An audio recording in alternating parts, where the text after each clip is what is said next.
সম্মানিত উপস্থিতি, আসসালামু আলাইকুম। আমার স্ক্রিনে ভিডিওতে ভাইটি কি বলে শুনুন।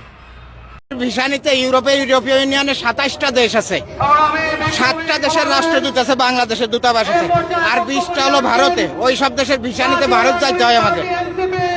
সেই 20টা দেশের রাষ্ট্রদূতরে এই বিপদের সময় মার্চ মাসে উনি বাংলাদেশে ডেকে নিয়ে আইছে। আর বাংলাদেশে ছিল 7 জন, 27 জন রাষ্ট্রদূতরে এক জায়গা করে ঢাকায় বসে মিটিং করে উনি বলে দিয়েছে আমরা ইন্ডিয়া যাবো না আর ভিসা নিতে, আপনাদের বাংলাদেশ থেকেই দিতে হবে। 27 দেশের রাষ্ট্রদূতরে এক জায়গা করেছে দিল্লির থেকে এনে, যা পৃথিবীতে কারোর দ্বারা কোনোদিন সম্ভব না। সেই কাজটা উনি করে দেখাইছে।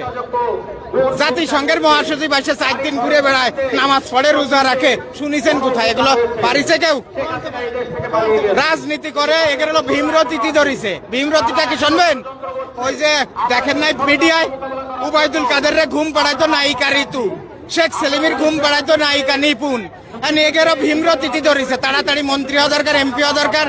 ওই পুলিশে গাড়িতে ফিলা করবে, ফিলা করলে মাগি মানুষ সব এসে জুটে যাবে, সামনে সব নায়িকারা এসে আশেপাশে করবে। এই ভীমরতিতে ধরেছে, এই জন্য তাড়াতাড়ি ক্ষমতায় যার জন্য পাগল হয়ে গেছে, বুঝছেন? এই হলো মূল কথা, এর অন্য কিছু না।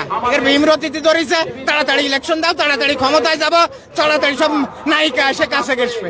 এই হলো এর চিন্তা ভাবনা। আর লুটপাট করে খাবো, এই ছাড়া আর কিচ্ছু না। কিসের ইলেকশন? 53 বছরের দেশে ইলেকশন হয়েছে অন্তত 30 বার। কি হয়েছে ভাই? যে দেশে ভোট বিক্রি হয়, রাত্রে ভোট টাকা দিয়ে আসে, সকালে তারে ভোট দেয়। যে দেশে পিস্তল দেখা আসে যায়, কালকে আমারে ভোট না দিলে তোমার খবর আছে। যে দেশে ভোট কেন্দ্রে যে জাল ভোট বাড়ে, যে দেশে ভোট না হলেও ভোট সেন্টারে যাওয়ার পরে কাছে আপনার ভোট হয়ে গেছে। ভোটের আমার দরকার কি?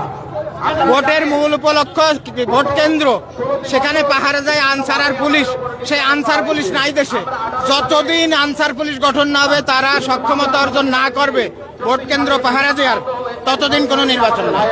শেষ। হ্যাঁ, নতুন বাংলাদেশ চাই।